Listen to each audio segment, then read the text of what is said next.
Hi, Vaniyar நீர்த்தேக்கம். அதாவது Salem to Arur வழியில் சாமிநாதபுரம் கூட்டு ரோட்டிலிருந்து டைவர்ட் ஆகுங்க. பாப்பிரெட்டிப்பட்டியிலேருந்து பொம்புடி போகிற வழியில் வெங்கட சமுத்திரம் அப்படிங்கிற ஸ்டாப்புக்கு அடுத்தது வாணியாறுன்னு ஒரு ஆர்ச் வருங்க.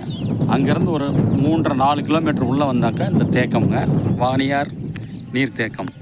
சுத்தமாக தண்ணி இல்லைங்க, சுற்றியும் மலைகள். பிளேஸ் சூப்பராக இருக்குது, ஆனால் தண்ணி தான் கிடையாது.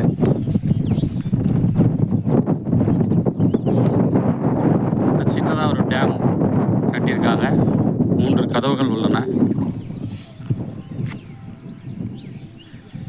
தண்ணி தான் இல்லை.